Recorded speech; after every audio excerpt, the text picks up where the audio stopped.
So that is now recording. Lovely. Should we get straight in?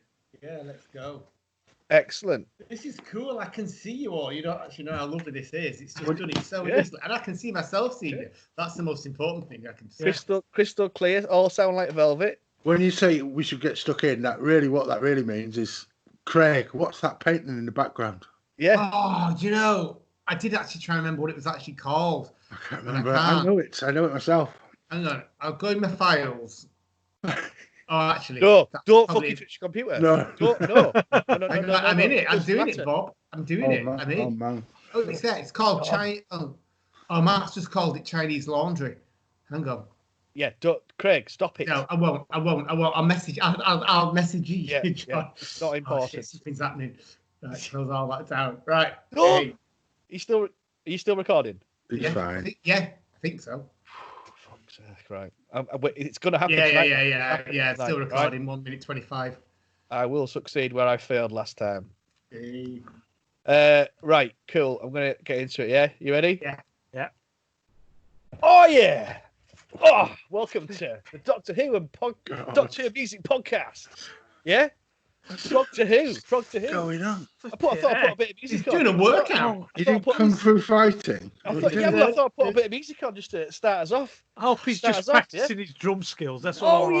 Oh yeah, everyone was. It was like fascinating. Yeah, I'm your host Bob, and I'm joined by my good friend at the discotheque, John. Now, what the fuck was all that about, Bob? We're still doing it. Go with it. God, I'll go with it. Craig. Come on, Craig. I'll do a little bit. Fighting fast as lightning. Hi, Craig. You all right? I'm good there, Bob. Yeah, I'm getting my arms going, warming up. Cool. Fast as lightning. Suky, how are we doing? Come on, John. Come on, hey, spell. Yeah, I'm not even the oldest one here, but I'm the most sensible one here. We're all aboard the TARDIS. Cool. Right, and this podcast. I'm knackered as well. I know, it's hard work, though. Anyway, on this podcast, we are reviewing the Tom Baker adventure, The Talons of Weng-Chiang. We'll be giving our marks, or whatever we decide to call it this week, out of 10. We'll read out your feedback to the story, voting for this week's Benni, deciding what we're watching next week, and playing some songs in between all that. Anyway, before all that, it's time for the news. So what I'll do, you see, then I'll put Kung Fu Fighting, and it's like we're at a disco. Yeah. It's going to be incredible. Genius, Bob. Genius. Yeah. Because it's a great song. The talent. Fucking lockdown. Lockdown. Yeah, this is what's happened to people. It was a great song. Brain cells are slowly diminished. Right. I don't think we were there in the first place. What? Yes. Thank you, Six. So it's time for the news. You ready? Oh. Yes. Excellent. Has anyone got any news? Well, I'll tell you what, I've got some news. I'm going to kick off because I keep forgetting to do it. So we now have a YouTube channel. So if you search for Progtor Who on YouTube, just to make you all aware that we're recording these the Skype, which is on video as well, and we're just basically lobbing them on the YouTube after we finish, no matter what we do, so you can see the unedited, very raw version of what we do, the bits in between, that kind of thing. So if you want to join in with that, subscribe to our YouTube at Progtor Who. It's got our little logo on it, and everything will go up there. The live footage or whatever from the Skype. So that's a bit of fun, isn't it, everyone? You'll get to see us doing all sorts of crazy things. Yeah. Who doesn't want to watch us instead of listening to us? Like that. Oh, yeah. Like that. So so that's nice, isn't it, everyone? And also, what I want to ask is, if you enjoy the podcast, and I'd like you to spread the word. Recommend it to a friend. You know, let's get this lockdown going. And what we're doing on the podcast, just to make sure you're all aware, you probably most of you have noticed. So we're doing this every other Friday, a Progtor Who review, and every other Friday there'll be an audio lockdown going out. The next one, which will be next week, is Craig and Liam Dempsey. And in between all that, you've got a take your seats, usually on a Tuesday or Wednesday. So you've got 3 things coming out every week at the moment. So hopefully that's good for your lockdown and you're all enjoying it as well. It's not so good for my mental health doing all these podcasts, I've got to be fair. It's hard work. It's just hard work. It was a lot of hard work. Just doing podcasts How's it all the podcast time. after podcast after I've podcast. got like 4 this week. I must admit, I do get mixed up as to what's being reviewed and what's being published. You've done Terminator 2, and I watched it last night, and I saw it, and I was like, "Have the guys reviewed this now or not?" I can't remember. Yeah. So, but that's just because you're a bit daft. Yeah, that's true. That I'm behind on all that stuff, as you know. But it's a shame because I didn't put a review on because it's a good job actually. You'd already watched it. Although, good film.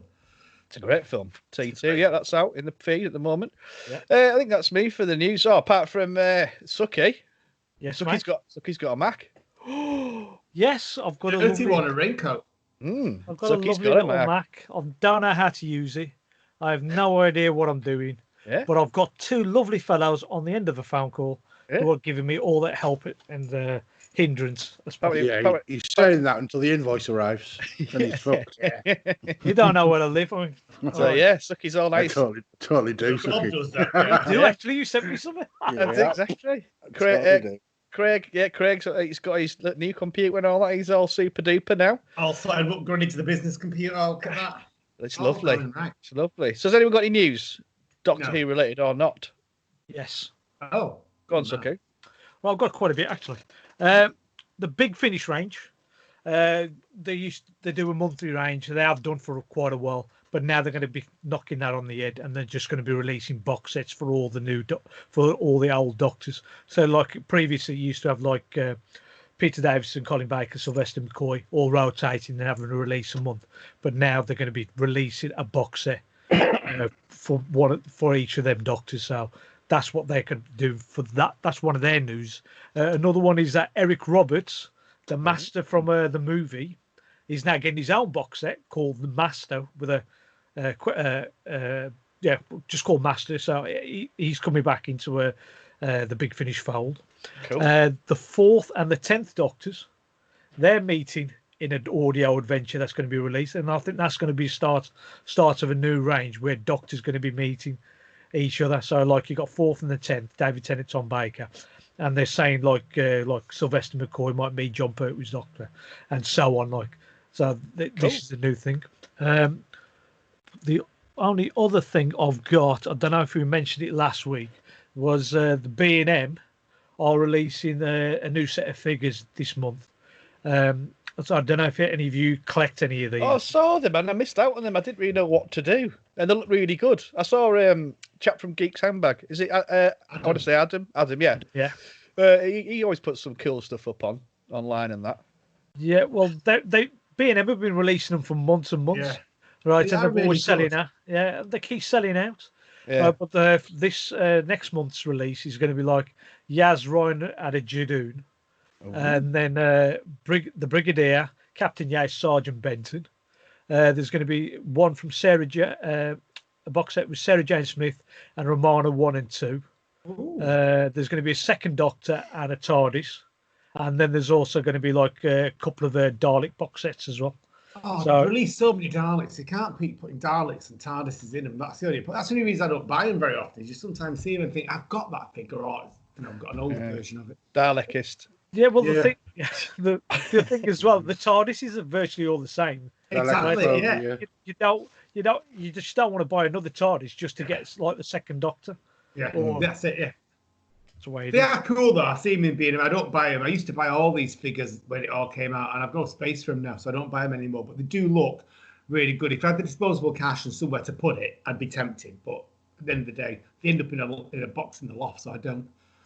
Our B&M burnt down in York. I remember that. Yeah, fucking burnt down. Apparently, it's inside job. That's what they were saying. Don't know if that's someone set fire to it from inside.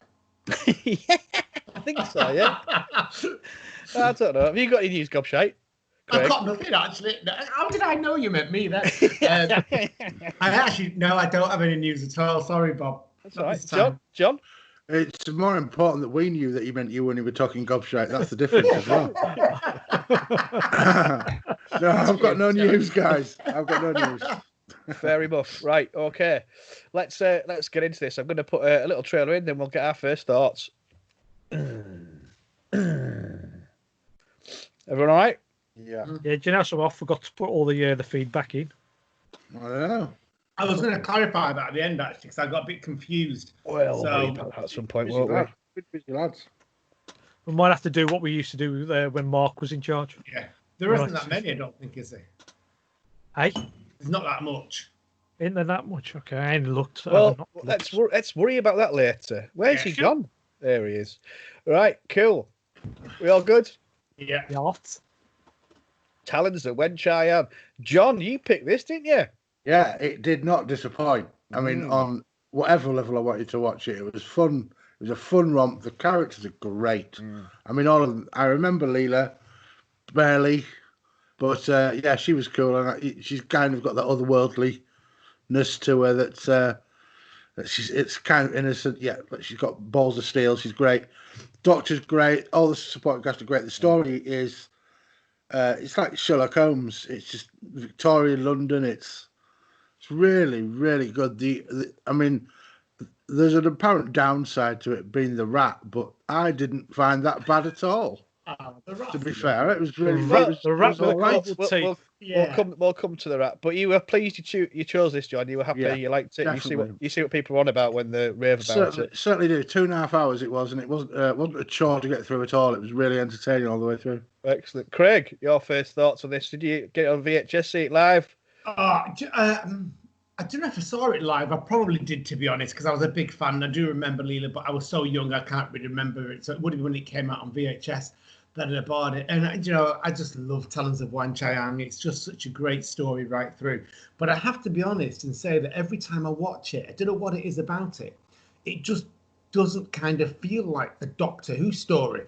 I always feel it's different. I think it might be, well, we'll talk as we go in depth, but I do adore it without any doubt whatsoever. And it is a Doctor Who story, but something just feels really different about it. Yeah, it's a great story, but I just have to say, whereas for John, it wasn't a chore to watch this whatsoever.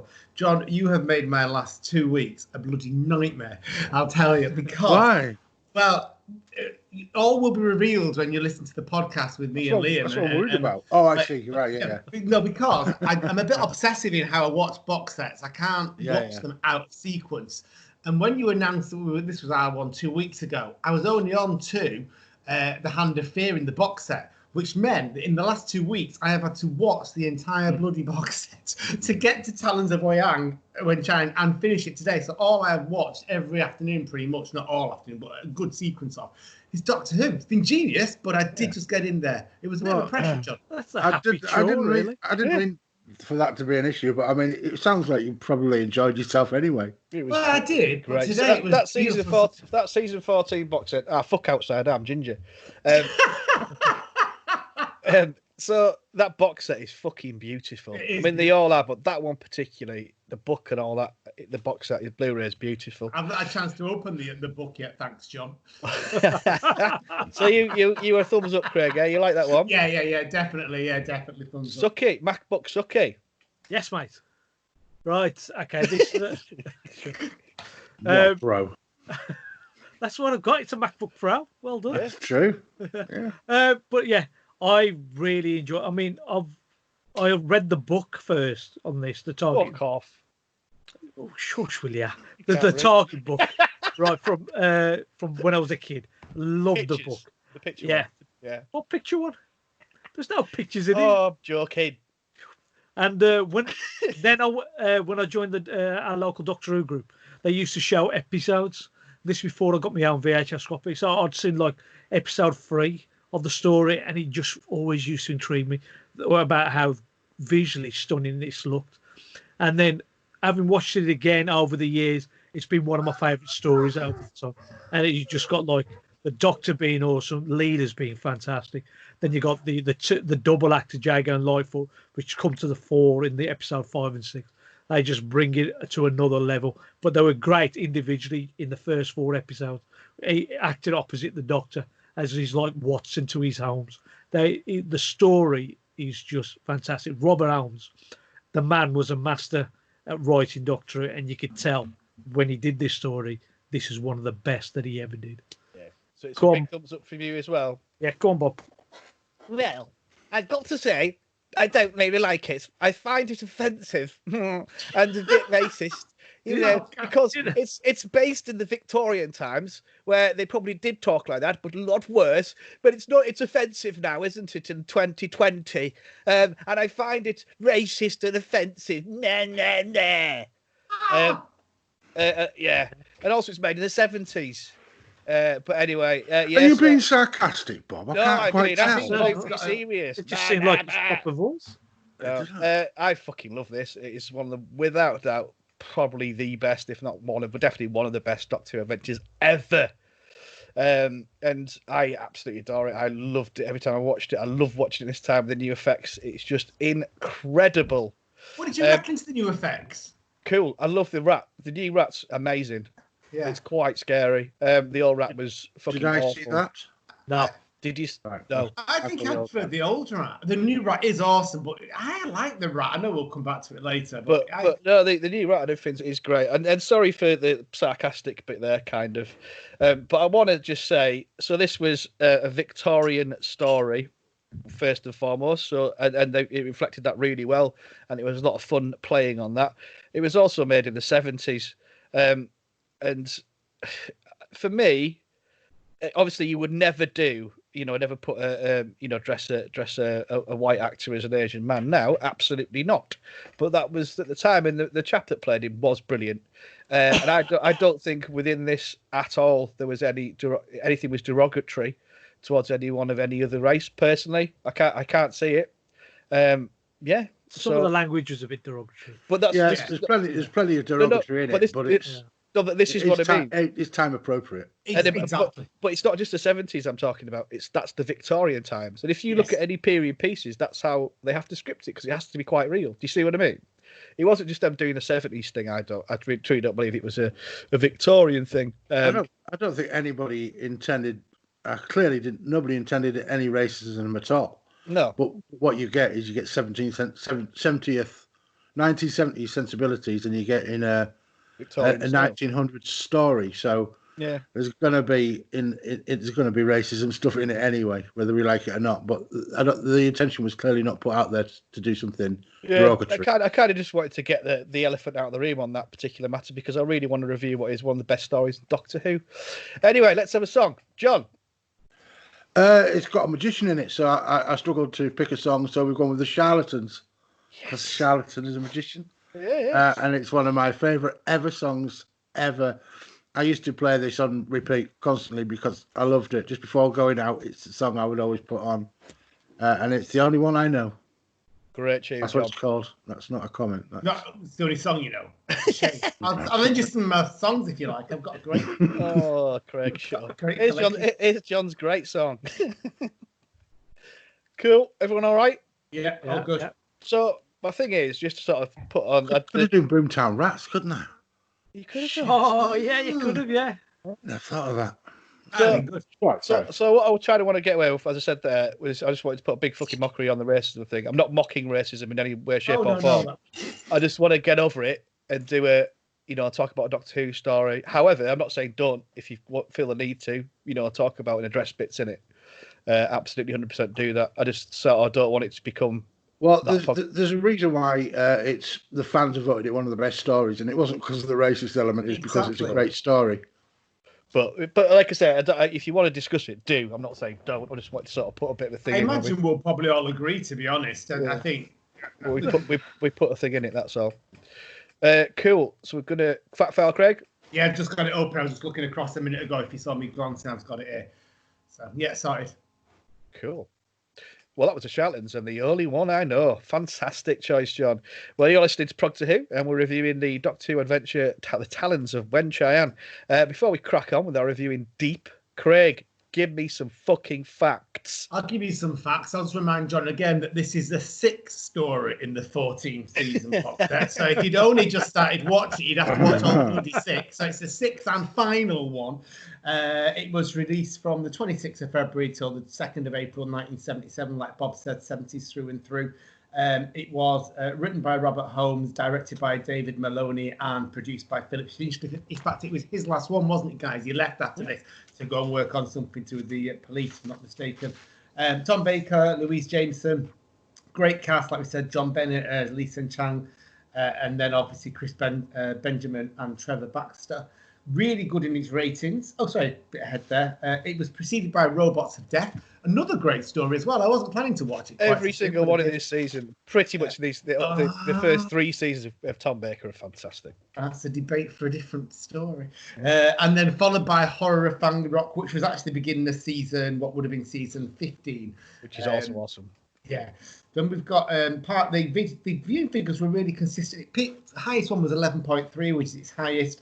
Its lowest was its finale at 9.3, but it roughly averaged around that kind of 10 in there all the way through. And then, I always cock this up. It was the late David Maloney was the director, and he also was production assistant on The Rescue. I can't see much more he did, actually. He worked on Blake 7. No, he did a lot of Doctor Who.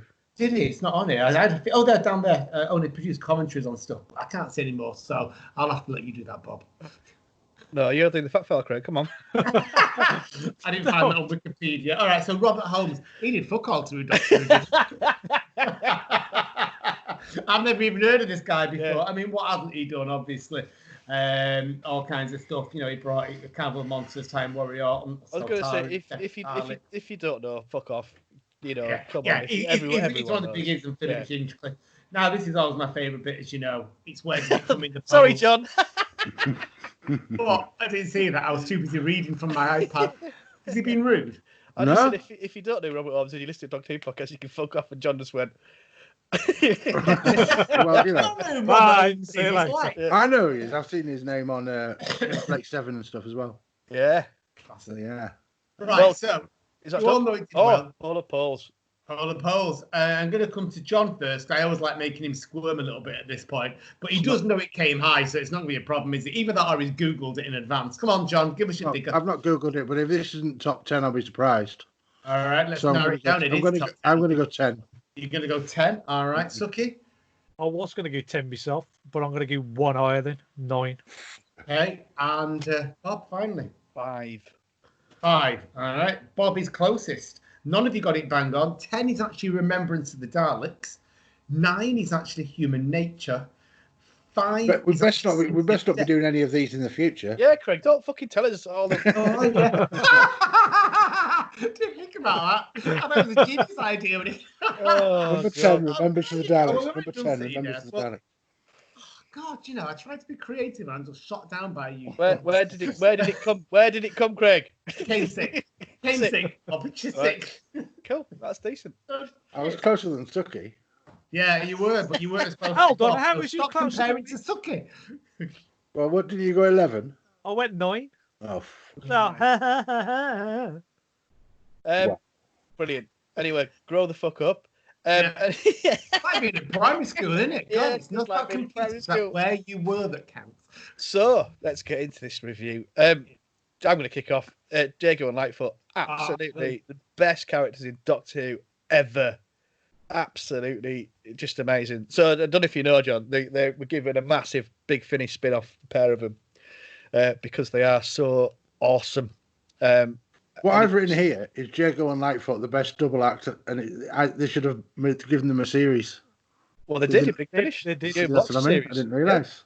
Yeah, it's quite good actually. It is quite good. It's just for me. This is awesome. Like every bit of it is so well thought out and directed and looks awesome because obviously BBC. I know we always say it, great at doing sort of period pieces like this. It's just like tense. Every actor in it is just incredible. I love it. It's got some of the most spooky things as well, like Mr. Sin. Deep Roy, isn't it? Who plays him? He's brilliant. I love Deep Roy. He's class, isn't he? And he's been in everything. So he was in Star Trek. He was the little dude in Star Trek with Simon Pegg. Don't know if you knew this. He was in Star Wars as well. He's done Doctor Who. So him and Simon Pegg were having this little competition when they were doing Star Trek, and he was saying, so yeah, we've both done Doctor Who, we've both done Star Wars, we've both done Star Trek. Have you done Blake 7, Simon? And he went, no. He went, I have. I win. He's done fucking all sorts of Deep Roy. He's he's the reason I found this one to do for the podcast.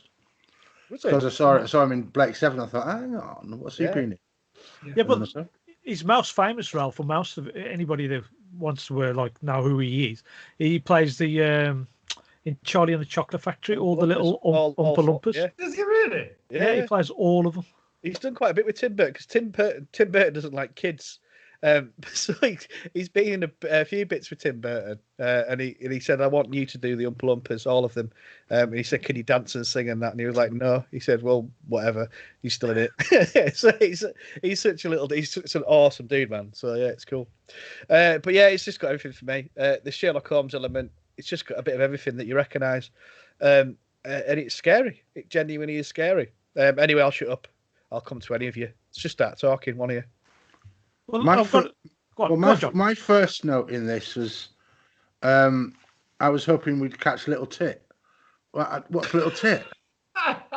So many When we sees Chang's poster, and I said we could see that. Well, I was hoping to see Little Tit. And Mr. Jago loves alliterations. He's got loads of that. And I mean, I've got so many notes on this, but this is the third. And I'll tell you this one. This is not how you use nunchucks. No, because some guy that starts using nunchucks, I don't know what he was doing, but it's not how you use nunchucks. I'm not an expert, but I've seen TV in that. I can just imagine David Maloney going, I've just watched Kung Fu on the telly, and I've just watched all these other martial arts films starring Bruce Lee. I'm going to do my version of it. And he's got them all just doing little pauses, and then they cut to some guy just flying through the air, cut to another bit, and then another guy flying through the air. And it just looked okay for a BBC TV show. But if they'd have done it in a movie, they'd go, what the hell are we watching here? It was just that. I can understand why he did it, because he wanted these martial arts experts in, or martial art fighting in, I should say. It just didn't look that great. And then you got Leela. Leela just throwing a little small punch, and the guy just flying backwards. I mean, I don't think even Leela's got that sort of strength. There's a bit on the Blu-ray extras on the behind the sofa, and there's Tom Baker, Leela, and Philip Hinchcliffe, Louise Jameson. And Philip Hinchcliffe, and there's the bit where she does a lot of her own stunts. Pretty much the only one she didn't do was the jump out the window. Yeah. Because that bit when she runs after the cart, she had to do that because I can't remember the guy's name, the stunt guy. Yeah. Who did everything pretty much in Doctor Who. He couldn't run like a woman, so you had to make her kind of do that one. And there's a bit where she gets the five sort of Chinese guards or whatever get her into the machine at the end, and then she's like, she says, "Oh, I couldn't fight five of them." And Tom Baker's he didn't really say much of it. No, not five pigtails. I was like, what does that mean? It's one of the reasons he had to put in that outfit, wasn't it? Because the stunt double kind of wanted to keep the masculine as well. side. You couldn't have running around London in a, I mean, they did get the bit in with the lingerie, the wet dress. I know when I was speaking to Suky yesterday briefly. Oh yeah, that part. And that part. It's not sexy, is it? There's nothing on the show. It's just like an all-in-one. Yeah, no. When she gets very wet, you don't understand this. Right, okay, all right. I heard in the extras Louise Jameson talking about how she got loads of fan mail about it, and literally, I can understand, in a usual outfit or a pairing and all the rest of it, but her is like she's covered. I didn't even think for 1 second it would be sexy to someone, and that's why. That's because you're gay. Got nipple blind. Really? I never even looked at that bit, and maybe that's why I never noticed that. Suky actually watched it with commentary, didn't you? And you said that it was on the commentary. They were being basically very lewd. Christopher Benjamin, John Bennett, they weren't making really sexist comments, but they were just complimenting Louise on her appearance. Yes, and especially during that scene where she was in her undies and stuff. She gets wet as well, doesn't she? So when she's down being chased by the rat, so obviously it's going to. I never noticed that, Craig. Well, thanks for pointing that out. I'm just thinking back now. Pausing it back a few times to make sure that she was wet. Terrible. Never noticed it. Wow. You didn't suck it. I genuinely didn't. I was gobsmacked by that, and I can't believe she was getting lots of mail about it. But now, listening to the three of you, it's obvious that it was something. And it wasn't just her as well, because some of the others were there, weren't they? What does he get called? He uses a word. Oh, fantastic! What is it? He calls them. Oh, where is it?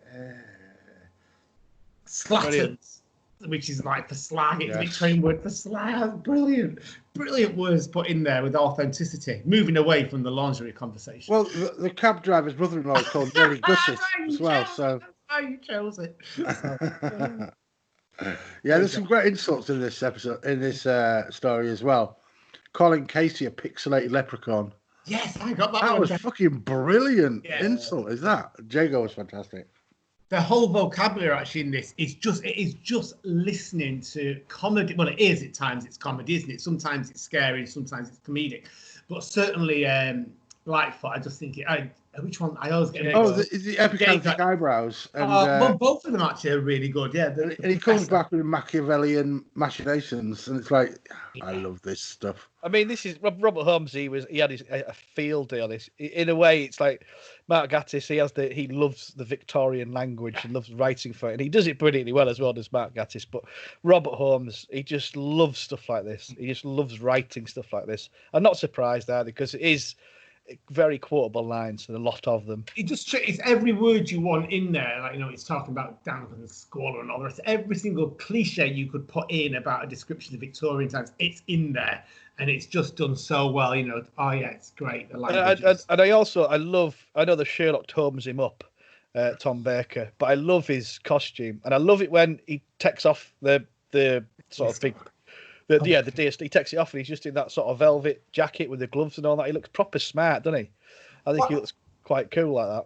And when it was designed, they actually put the scarf with it, and Tom Baker said no, didn't he? Because he wanted to look a little bit more detective-like. Well, and he also says elementary, my dear Lightfoot. So yeah, I don't know. That's Sherlock Holmes to a T, isn't it? I think, to me, this is one of the reasons why it doesn't always feel like Doctor Who. He does look brilliant, and obviously I understand why they've chosen this as the cover for the season 14 box set. But somehow it doesn't feel like the Doctor's outfit in it to me. But it's just unique. He does it in what's it called? It does it in Loch Ness, doesn't he, as well? But also it does it in Deadly Assassin, really. Because he just ends up in bloody a shirt ripped apart. He gets proper messed up. I know. Now he's wearing lingerie, and I'll tell you, it's not sexy there either. For yourself, Craig, I find it quite flattering. You need an extra button in that, I'll tell you. There's a little bit too much on the show for my liking. I just want to say there's many charming moments in this, and I just absolutely adore the scene with Lightfoot and Leela. And I love the fact that so he lives on his own, and he's sort of maid or whatever puts on a full meat buffet for 14 people for him on his own. Well, he's a pathologist, isn't he? He's probably got access to loads of meat. But I just love it, and he's so polite about it. And the only time he picks her up on anything, so he joins her with eating the meat with his hands and all that. Queen Victoria that did that famously. Some queens, so they were almost replicating the period. I think it was. Yeah, and he just the only time he picks her up is when she goes to drink whatever it is, the eggnog, or whatever it is, and she goes to pick up the tablecloth and wipe her mouth, and that's the only time he says no, napkin, kind of thing. And it's such a lovely thing that. Yes, I'm a bit concerned about his cross-dressing though, because obviously he has those dresses upstairs that he sends Leela to get, so he's got a whole wardrobe up there. Surely, dead wife. No, he doesn't have any dresses upstairs. He sent Mrs. Hudson out to fetch. Did she go out for? Right. I thought he was dead wife. Well, not dead wife. No. You just love saying dead wife, Bob, by the sounds of things. I mean, Leela did look beautiful in the outfit, didn't she? What a transformation from the savage through to the gentleman kind of outfit she's wearing, and then she comes out to go to the theatre. Really beautiful. I found her in a shoebox down the Amazon or something like that. It has a little bit there of. So I was going to say, Louise Jameson in this is without doubt one of her best performances, because it's not all about the costume. It's about her and her portrayal of the role. And I know, like people say, Tom Baker at the time wasn't happy, and that is true. But there's a funny little interview with him on the box set or whatever, and he's saying it wasn't that. I genuinely thought she was brilliant. I think it was because I really fancied her and I couldn't have her. So I was just, it's like one of them childish things and all this. I'm like, oh my god, Tom. I mean, he does sort of make shit up a lot, like, but it's like. He said, no, I think she was genuinely brilliant. It was a fantastic and interesting character. But yeah, couldn't have her. So something like that. What I found really interesting with that is because it's so obvious, I'm sure you guys spotted it as well, that it's the kind of the Pygmalion effect, isn't it? The Doctor is clearly her mentor all the way through it. Oh, yeah, absolutely. And Tom Baker was like, I never even thought about it that way when Phyllis Heath and him were talking. I don't know if I believe that because it's so obvious. You can see it in the script. Yeah, in the long term of the course of story, the mad stories I did, it was supposed to be like a Pygmalion effect. But in this story, I think the Louise Jameson herself realised that the Pygmalion effect came into play here when she was with Lightfoot, and he started picking up on her manners, how she's supposed to be looking. That's when she goes, "Oh, that's a Pygmalion effect there." I tell you what, talking of pigs, I love what Mr. Sin, is it humunculus? Yeah, so it's I've like got that cross breed. Latin for beast. I had to ask Matt what that meant. Latin for beast. But that bit at the end, he's spooky as fuck, Mr. Sin, and that bit at the end where he just goes fucking ape shit. Fucking absolute. I scared shit out of me, that bit. Yeah, it's such a spooky costume. He just loses it, doesn't it? He's just shooting at everyone left, right, and centre. You know, the guys come in that could easily have solved, the problem without any doubt, and they could have killed Tom Baker from behind when they were trapped. But no, he just shoots them all, doesn't he? The little pig man. It's like brilliant. Pigman. It's class as well because he does the jump onto Leela's shoulders on. And then suddenly it's like this shit all or whatever. Yeah. It's clearly a fucking that's. I think that's worse than the rat.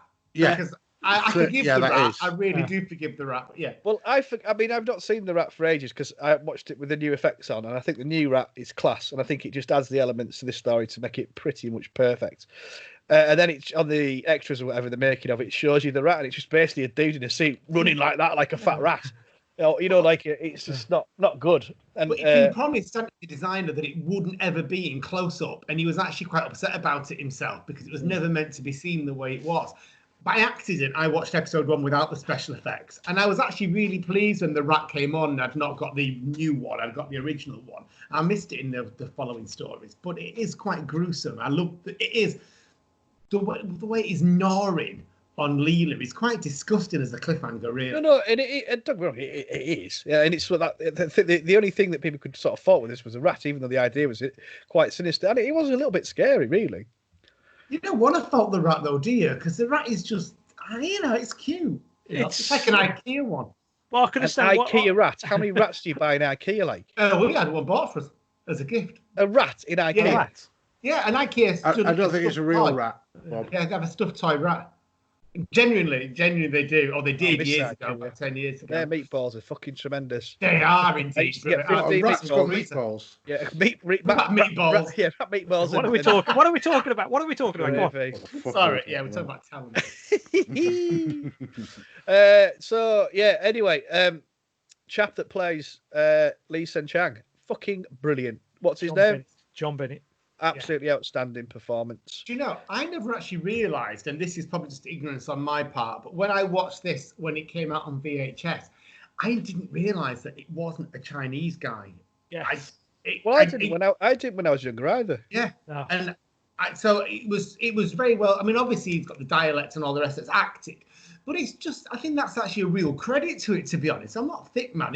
I was watching it as a story, so you get engrossed. And he's just a great actor. Yeah, well, exactly.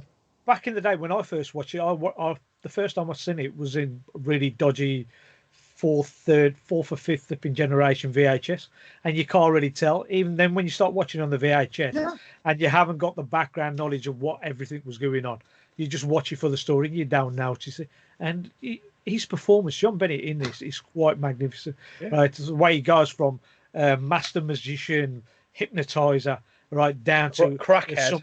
A crackhead. Yeah, that's really great, isn't it? The opium all the way down there. Right, it's a brilliant performance. And I think the actor who just uses his voice really is Michael Spice, who played Weng-Chiang himself. His voice just resonates with you. It was loud. It was perfect for this really overbearing, really bad person. Right, and I just think him and John Bennett were a great double act. So I just think it was great performance. You just don't know, you see. You don't, and I get today. You would never do that. And you do, Bob. You get it all the time. Look at Glee. They have Arnie's a disabled character. He's played by someone that's not disabled. Look at things like Brokeback Mountain. Look at loads of straight guys playing gay guys and things. Not seen Glee or Brokeback Mountain, Craig, surprisingly. Well, Brokeback Mountain on Stacks of Award. It's two straight guys playing gay guys. Then you've got Glee. Again, fabulous 7 series and critically acclaimed. You wouldn't do it on race, but we do it all the time, and we just accept it as quality actors, and that's how it should be. Fair enough. I didn't even think of it like that. I mean, my point was just going to be that it wasn't. I totally get it. In the 70s, you had the ridiculous sort of people doing stupid Chinese accents and things like that, for comedy purposes. Even in the 80s, and I get that it's just not. It's not acceptable. And I get today you wouldn't black someone up, or you wouldn't do anything like that, because there's so many quality, black. Robert Downey Jr. Tropic Thunder. Well, yeah, but he was but he was completely taking the piss out of that kind of thing. But you would never do it because there's so many fantastic, actors from minority groups that you never would do it. Well, one of the problems you might have is that there was a sort of supporting cast of Chinese people. Yeah, they played Chinese people, and yet the main role was kept for the white man. I mean, I think that is problematic, but I suspect it's something to do with obviously the Times and BBC having people they went to for certain roles. Especially this is a kind of leading role for the whole thing, and they wanted maybe someone with a good name that they could use. It's probably David Maloney is part of his repertoire. John Benni's been used in loads of his productions, maybe, and he's just he'd be okay doing that. And David Maloney probably didn't have the experience or the knowledge know-how to find a Chinese actor that maybe have to fill that role. But I think Craig just absolutely nailed it there, because and I think that's something that to be fair, I spoke to Toby Haydock about that. His partner plays. She's in a wheelchair, and she plays a disabled character in Coronation Street. And he was saying the same thing as you were there, Craig. People who are fully able playing disabled people, or straight people playing gay people. It's exactly the same thing. Yeah, but as long as it's done with respect. Yeah. I was gutted when I watched Queer as Folk and discovered that they weren't gay after all. Well, kind of took away the eroticism of it. But at the end of the day, it's irrelevant because they had. I mean, there's something different between blacking someone up. Did you recognise them as gay characters? Yes, I did, and that's the point. There's nothing stopping. There's plenty of gay actors that play straight characters. Exactly. I don't think that is an issue, but certainly blacking up is an issue. It's different things. I don't know that one of them is any more superior than the other. No, it's just a comparison. One of them is more or less acceptable, and one of them is not.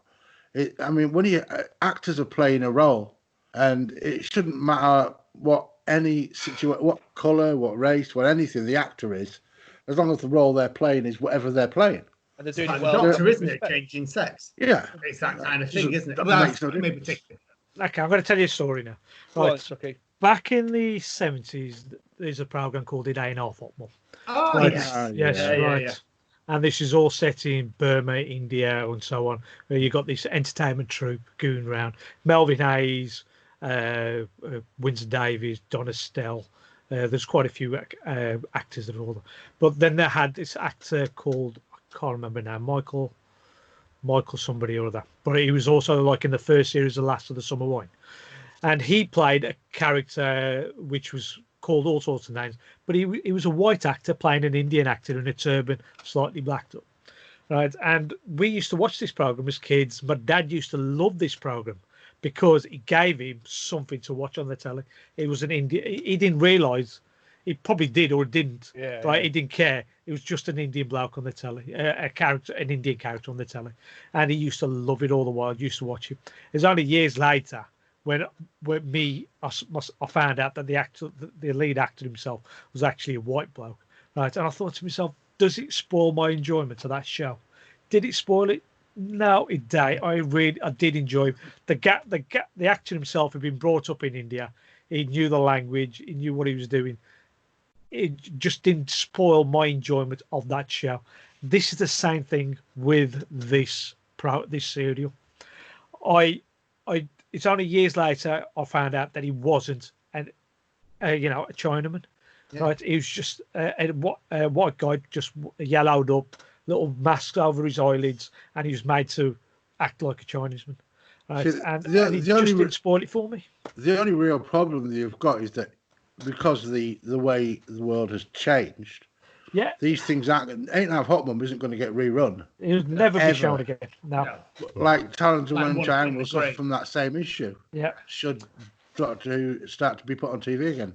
Fair Old point. Doctor Who. Fair point, everyone. But the thing is, you can say about it loads of 70s TV and all that kind of thing. Yeah. I just think the thing is, if you do it with respect at the time, you wouldn't, like say, you wouldn't do it now with race, but but back then, if it was done with respect or whatever, I think, and like Suki's saying, how do you feel about it or whatever? I think if they were taking the piss out of that, that character, like I said, there was loads of people being dickheads doing shit Chinese accents and all that kind of stuff, and that was fucking racist. But this was a great actor doing a great portrayal. Yeah. And in some ways, I think that makes it even more fascinating because you can look back on it and look at the way it was portrayed as a culture then. It makes it more interesting that you can actually see some of the language that would have been accepted that the viewers would have not thought about, these use the word yellow a lot, don't they, when they're describing people and things like that, which you wouldn't necessarily do now. But I find that quite fascinating. It's a bit like the sexist humour in Carry On films, which is great to watch, not only because it does almost make me giggle, but I love the fact you can look at it and think, well, this was normal behaviour. It was seen as what people do. Yeah, and it was at the time, and it's a Exactly. it's a bit of a minefield. Anyway, let's have a fucking break.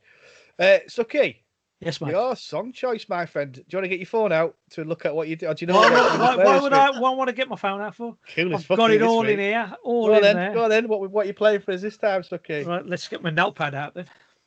Right, it's Jerry Cinnamon, and it's from his new album, The Bonnie, and it's called Where We're Going. Big fan of Jerry Cinnamon, are you? I went through the whole track that I was whatever I was looking at, right, and I found this, and I thought this sounds quite interesting. You went through the whole track. Have you listened to the whole track from start to end, Suki? No Have you idea. listened to the whole No. No. How did you Google it or something? How do you know Jerry Cinnamon or whatever the fuck he's called? How would I know? Yeah. He was just I just know. All right. It's nothing to do with Mr. Sin, and that's kind of Cinnamon. That's got, I couldn't see the connection. Thanks, John. I was like, yeah. connection was there. Yes, Oh, Sin. for fuck's sake! Yeah, well done, John. Thanks, mate. Well, cinnamon and sin, it's a bit of fab. That's pretty well done. Brilliant. Anyway, this is Suki's song that he loves dearly. Everyone all right? Yeah, good. Everyone all right? That was very good. Let's talk about the story, though. Now I think we've covered it, haven't we? Yeah. But like I say, if you do want to talk about anything, No. obviously do. But that was and also Suki, that was spot on. Thank you very much. No worries. That was actually, a good. I was about to bring on some others do have them up at some point. It's in my notes. Yeah. I totally loved that show when I was a kid. I did as well. I did. It's Yeah. been We so- all watched it as a so- family. But I mainly watched it, of course, for like Windsor Davis. She was so fucking funny. Yeah, but it's only like that lead actor character was only in it for about 3 years, right? 3 or 4 years before I think he unfortunately died, and then they just carried on. But then the other two Indian actors that were in there, they were proper Indian actors, so there was no need to black anybody up, right? And they just carried on. It's just the fact that my dad and my mum used to watch this, and they just reminded them of India, even though different part of the country. It's just the fact there was an Indian man on the TV, so they used to watch.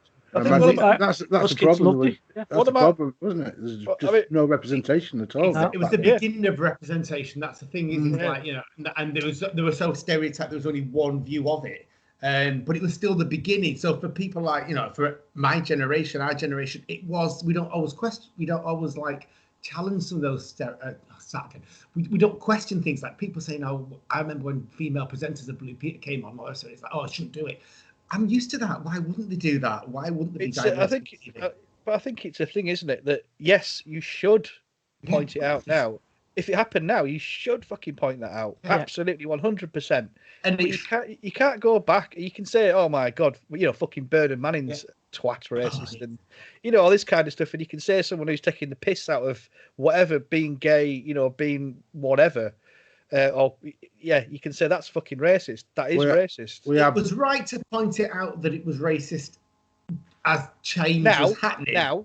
But now it's too late. It's irrelevant now. It's past. We've moved. Well, we've ideally moved on. See, the difference is if you challenged it back then, people would have gone, what are you challenging it for? Well, I remember my sociology textbook. We learned about obviously race and media, and the picture in the textbook was the Doctor and Tegan, and it talked about the Draconians, and it talks about another story. And to me, as Doctor Who, I was like, oh my god, Doctor Who's got race stereotypes in it.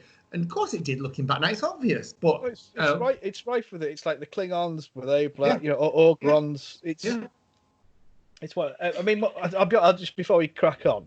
One of my favourite sketches of the modern era is, goodness gracious me, the English restaurant scene. Yeah.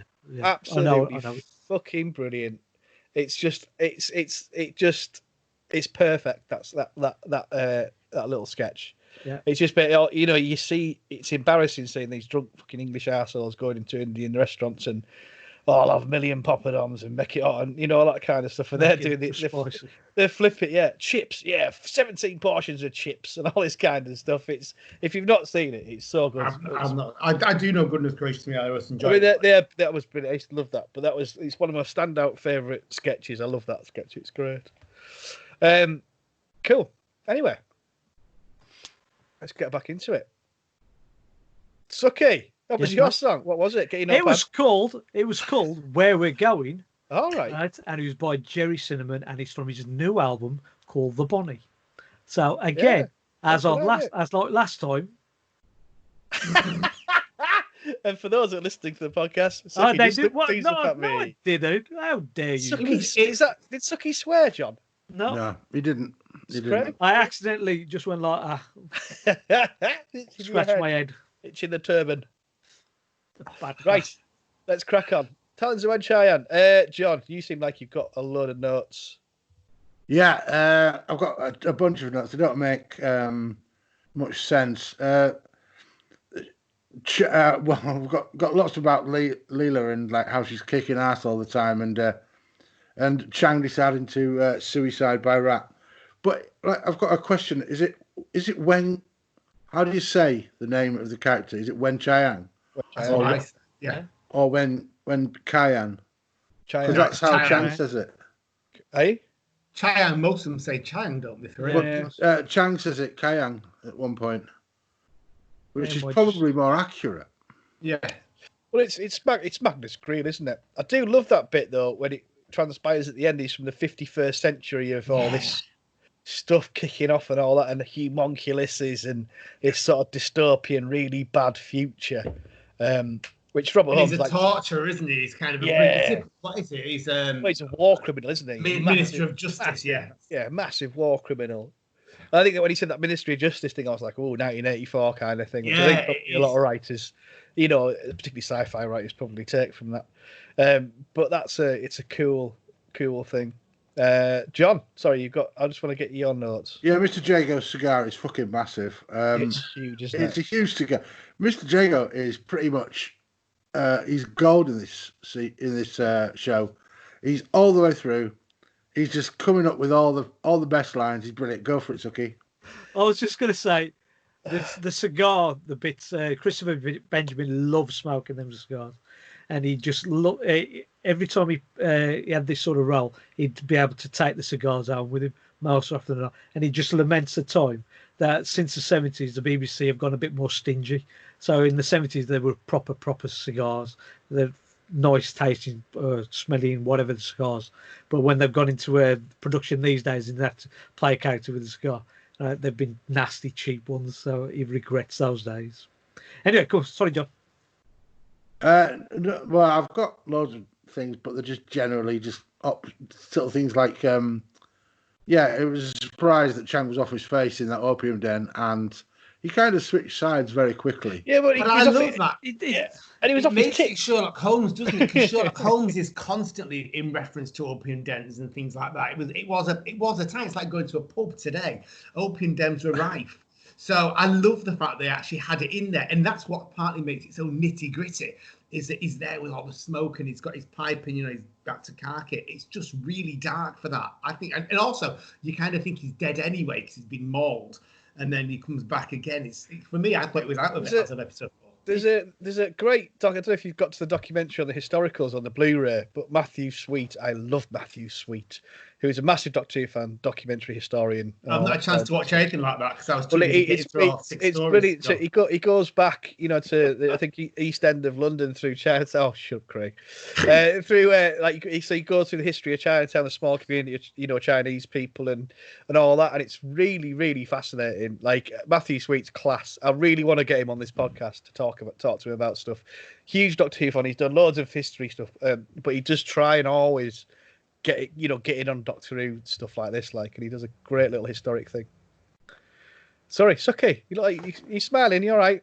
I'm smiling, yeah, fine. Yeah. Thank you. I'm just listening to you. No worries. Right, do you want me to go on mine now, or has John finished? I might pop it with more. I'll never say never, but go for it. It's not all about John. It's about you as well, Suky. Fuck you, it's all about me.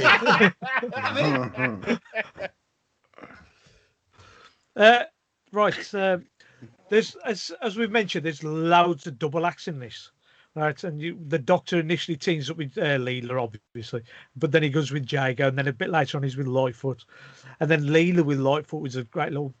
And then obviously the last one, the pairing was Jago and Lightfoot. But the one I want to talk about is Jago and Casey, right? Jago is the master impresario. He's a big boss, and he just bullies poor Casey. He does. Poor Casey. I mean, he's got to go into the cellar to do this. He's got the heebie-jeebies. He's told, you've been drinking, right? If not, here you go, start drinking this.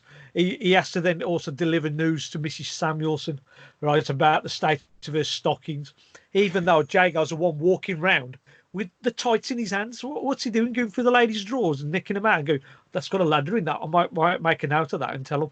Right, but poor Casey, he's just such a lovely little character and a perfect foil for the early Jago. Very well played as well. Really well played. Perfect for Jago. Because it's kind of verging on that Irish sort of, stereotype. Stereotype. Yeah. And he is, but he does play it quite well.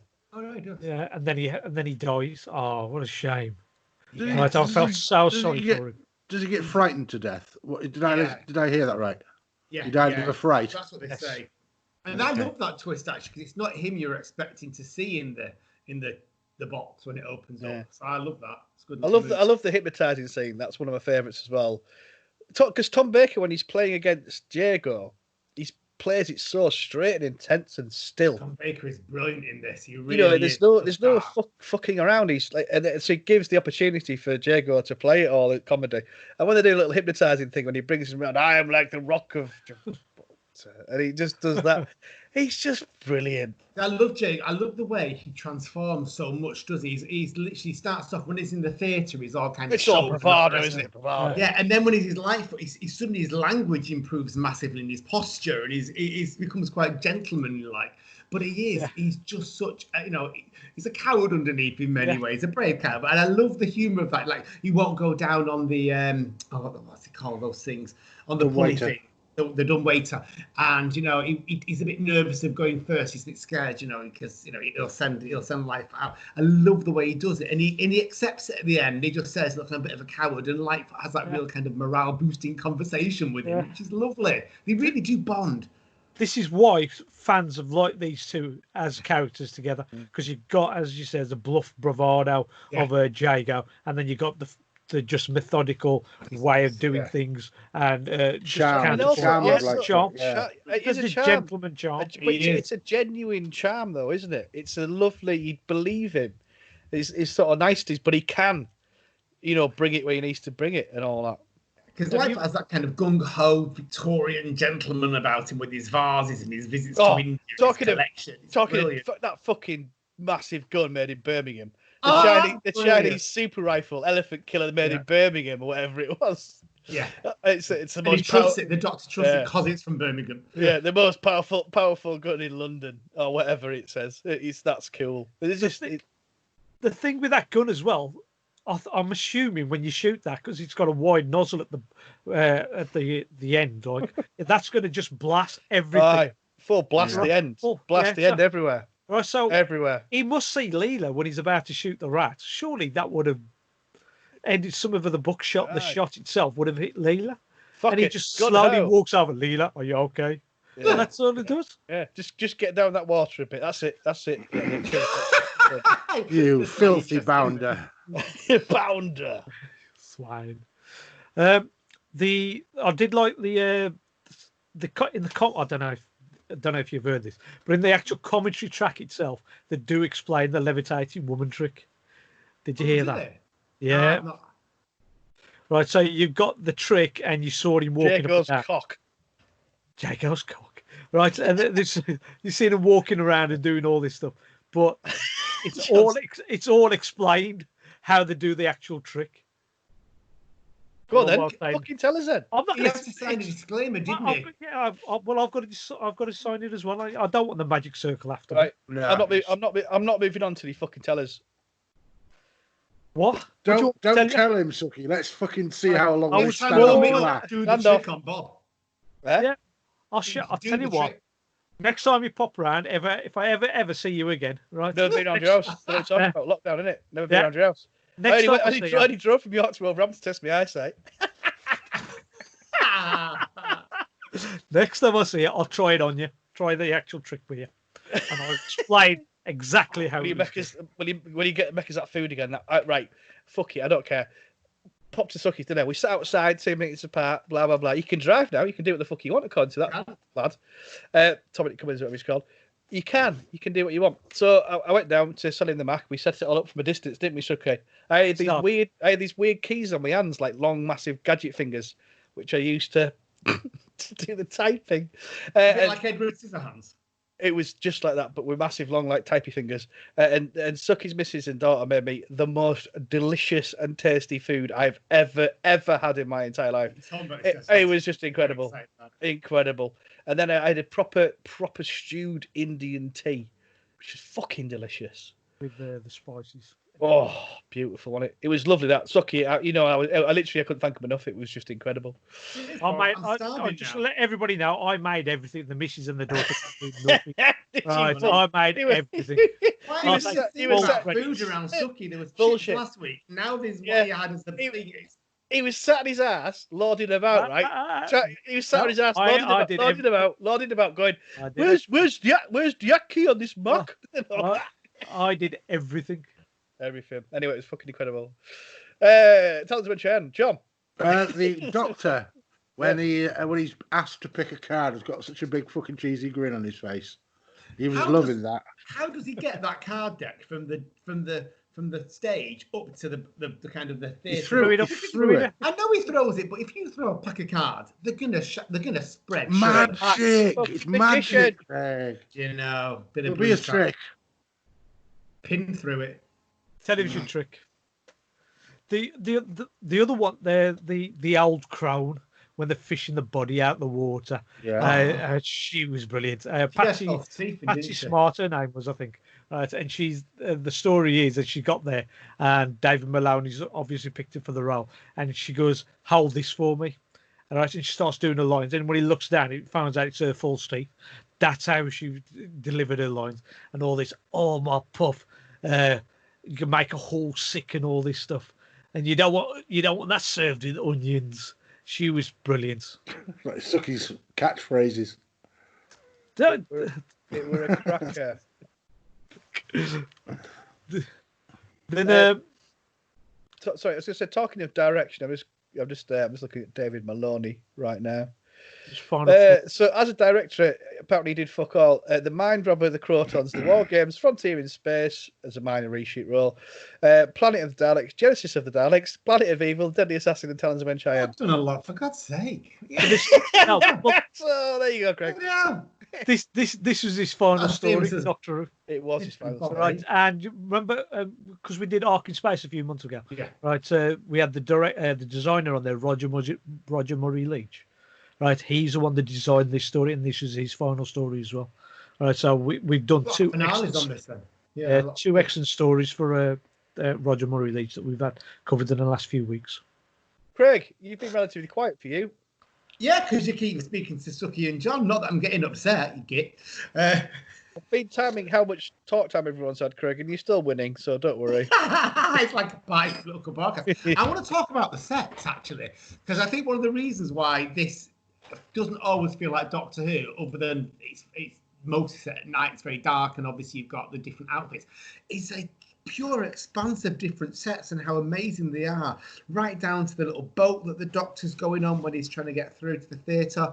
And then you've got the theatre, you've got the cellar, you've got the the police station. Scene is lovely on the Thames, isn't it? Yeah, that's what made me think about it. Actually, that's when I thought, there's such a massive range of scenes. I'm not coming to you, Suky. You've had this my time. And I'm going to put it. Genius. Go on, Suky, go on. No, what I was going to say was that that'd be fucking worth it. Shut up. Same as class. Yes, it was.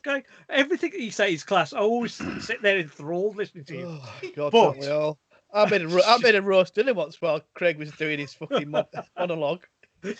So leave him alone. Right.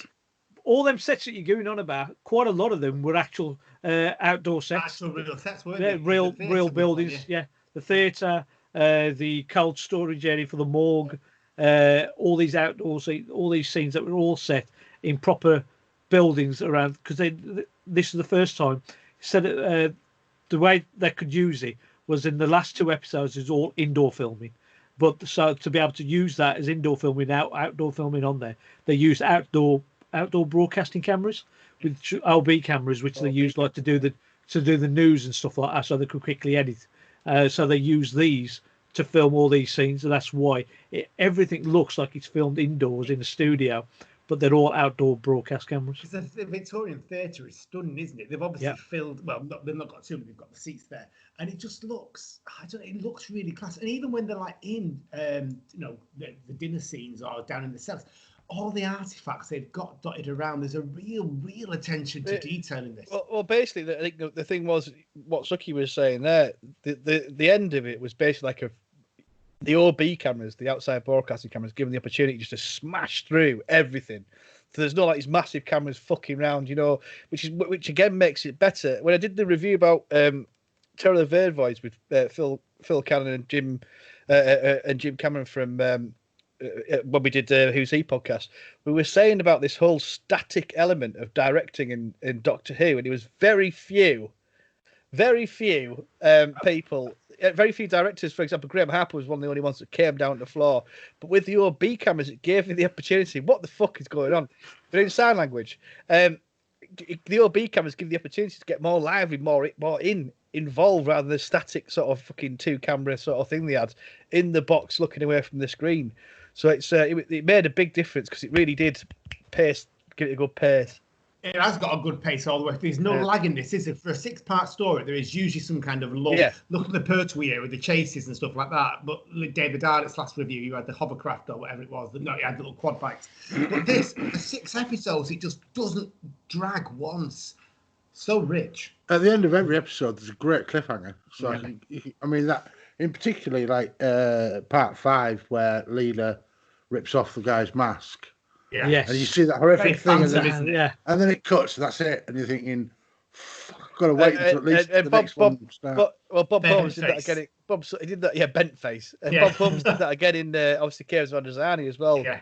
Same thing, wasn't it? Again, ripping off this sort of Phantom of the Opera kind of mask. It is Phantom, isn't it? Because you've got the theatre, you've got that bit where they come down the curtains, the drapes, as well. It does sometimes feel a little bit, you've got Sherlock Holmes, you've got Jack the Ripper, you've got Phantom of the Opera. It's all merged into one. It's great for that. Do you reckon the Phantom of the Opera had a Velcro mask as well? I think he had elastic around his ears. It seemed like his leather hood. Yeah. When the Doctor gets zapped, he says, "Beware the eyes of the dragon," and I thought that was a great poetic way of saying, "Just watch out for sin." Oh, he's fucking great. It's just great, yeah. Right, quick fire, Craig. What notes you got left? What's that? Fucking hell. Oh, no, what notes you got left? Sorry, I'm just like you said. I think we've covered most of it, to be honest. I love that scene. We've already mentioned it with Jago and Leela. I'm done. Yeah, done. Oh, done. Sorted. It's okay. We've got half an hour, so go on. Okay, no worries. There's 2 guest scenes I want to talk about. One was right at the beginning you had the tongue that Leela captured in the police station, and then he dies by suicide pill. That was a fairly, the good little scene. That was the way that was acted. And then it was sort of repeated in episode 5, 6, when Lee, the assistant, dies, right? And that actor just went for it, didn't he? If you look at him, the way he's bulging his eyes out, it's grabbing his throat. Well, it's just the way terror. I saw that, I mean, I don't know if you guys are a big fan of jelly beans. But I fucking love jelly beans. It's a taste sensation. Green ones are the best, and he had a green one. Yeah, but what you don't quite know sometimes what they are. Sometimes they taste like literal shit, right? They so I always think never tasted like literal shit, Bob. How often have you actually literally eaten shit? I mean, never just a lick of a poo just for. Oh God! Look. The only, he's going to some taste of the farts I do. I'm gag on them. Like that. So you can beefy. Smell it. You can so beefy. They make me hungry. And I tell you what, Suky. No, what I was saying was it's like a fucking jelly bean randomizer. So it could have been strawberry, but no, it was death. I'd rather accept death than some of the jelly beans I've tasted. Lee Weng-Chiang was just offering him a jelly baby, which should have been flavoured. Jelly bean. He ended up being jelly bean. So, jelly baby. I do love that scene when the Doctor is teasing Magnus Greel about, kind of give it to me. What, the jelly baby? And it's just brilliant. That is really undermining him. Suky's just keeled over, John. Do you want to give us some more of your quickfire notes? Yeah, Chang shoot 50 peasants learning that trick. So that was nice. Cool. Yeah, it was a horrible line. Very Bob Holmes. Yeah, and there are more. There's more, but go for it, Suky. Well, the whole thing about him. Did you drop your teeth, by the way, then? No. Right. The people have to just watch the YouTube channel as well, did they? But that whole scene where he has his two different personas, Chang does, right? Where he's on stage and he's playing all his COD Chinese, the way he expects it with the people expecting to be speaking, and then the way he portrays it from away from the stage. I said that's the mark of a good actor. John Bennett having to flipping play these two different sorts of roles: the public persona and the private one, where he's the evil mastermind. Also, Dudley Simpson. Did you see? Orchestral. The guest appearance. Yeah. The conductor as the guest. He was fucking loving that as well. I was like, who was that conductor? So he's Dudley Simpson's the main man that did all the theme music on Doctor Who for a long time. I was tempted, like briefly, to say, well, what the fuck is he conducting? Because it didn't really. He wasn't conducting properly. Well, yeah, but he genuinely did conduct stuff. Oh wow! Yeah, he was going for it then. Yeah, he was just enjoying himself. He was just having a complete laugh doing Doctor Who. Yeah, being on the screen. Then, I knew the Professor would be fantastically funny when he says, "You won't find me napping," and literally he ended up napping. Yeah, but for a second time he says it, doesn't he? I think that's great. Yeah, so that sort of makes you think that he's just a likable, kind of well-meaning guy who's a little bit shit on the side. I tell you what's a great idea for me to wear a scarf. It's very hot today, isn't it? Where are you getting all your Doctor Who stuff from, Bob? It's like constant. It's all I spend my money on. Yeah. Right. Anyway, quick fire. Suky, coming back to you. Okay, I've only got one piece of information. Well, actually, two. Actually, the Doctor speaks Mandarin to the chap in the police cell. Why isn't the TARDIS translating for him? TARDIS translation, The TARDIS wasn't there though, was it? It was the TARDIS still there, close enough. You can use the TARDIS within the vicinity. I actually think that's as well, but it would have been detrimental to the plot. Yes, it probably would have been, but I just thought I'll bring that up. And the only other thing I've got is the story of the Porsche car. I was going to mention, Go on there, Craig. You do it. Well, it's just that when they were filming it, someone had gone away on the street, hadn't they? So obviously got the road cleared, and someone had gone on holiday and left this beautiful new Porsche there, and obviously they couldn't move it, so they covered it in straw and shit. They put all the horse shit. They put a cloth over it, and all the neighbours are out taking pictures, and you can see it dead clearly. Well, you can't see it's a car, but you can see it. It stands out as the only thing on the road when the horse and carriage is going up and down it. It's actually really quite clever, quite well they did it. But I actually thought about that when you came back and you realised your beautiful car had been covered. Would there be an after row? Did you think after a while? I think the blanket would have solved the problem. It's a thought went through my head. Oh, Bob is the expert on shit. Maybe you could explain that one to us. That's a good vintage of poop. Right, you got much left. So you're done now. You expended, Suky. I am, yes. I've got one more point, Bob. Oh, go on, John. I thought you fucking finished. Well, you know. Go on, then.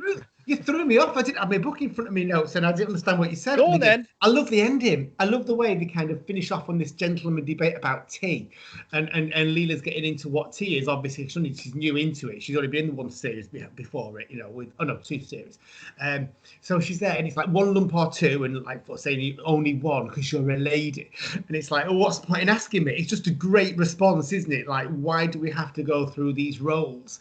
I just thought that was a really nice, sweet ending. The Doctor goes in, he has his own little, take on tea, that it's about how the hot water is. A really cute end, really nice. Again, about Leela developing. Brilliant. John? Yeah, I'm pretty much done. You've covered nearly everything. Excellent. He's covering up now. So we're done. That's us done. Done on Talons. Right, it's time to get a horse shits out of 10. Right. What you got on your head, Bob? Like a bandana. It's just a hanky. Oh, right, okay. It's my old Sylvester McCoy hanky before I bought one for £25. The official shit. Doctor Who one. Can't complain. I spent 250 quid on some bloody How are they? AirPods. How are they? Fucking awesome. Should I buy some? Well, it's up to you. But are they miles better? I love them already. Are they worth £280? No, because they're only 250. Whatever. Dickhead. You said that's all he said. Yeah. Right, cool. So let's put some horse shits out of 10 on this. Suky, give us your horse shits out of 10. I'm gonna what the hell? I'm gonna shit 10 out of 10 horse shits all over this. 10 horse shits out of 10. Yeah. That's a lot of horse shit. I am, yes. Craig, give us your horse shits out of 10. $10 from me. 10 horse shits. Yeah, 10. Yeah, well, I'm gonna put fucking 10 horse shits on this one too. So that's 30 horse shits out of 30. John, how many horse shits would you like to put out of 10 on this? Well, I don't want to give it 10 because I don't like to give anything. Don't know anything. I like to assume that something will get better, and there's so much that I haven't seen, so it's 9.5. You've a lot seen that's nowhere near as good as this. Well, that's fine. I'll give them crap points. You're going for 9.5 horse shits out of 10. I love the way you keep repeating and enunciating horse shits. Yeah, he does like it, doesn't it? You're like a 5-year-old kid who's just discovered the fucking word. Can't you just squit out half more, give it 10, John? No, I'm going to give it 9.5. So that's 39.5 horse shits out of 40. Anyway, enough of what we think. Let's find out what you think. It's listeners' feedback. Shit, yeah. Oh, right. Suky, your admin's been very slack of late. I've been busy, mate. I have been busy. Actually, to be fair, I didn't know if I was doing the free, what's it called? Gosh. Where we is? wouldn't ask you to do such a complex thing. I did it for the last ones, and it was like and I wasn't sure. Where is the feedback? Well, I've got none. So all right, cool. But we have got loads. Yeah, there's 3 on the actual Progtor Who. Brilliant. Do you want to put them in? Do you want to put me in? That'd be good, wouldn't it? Eh?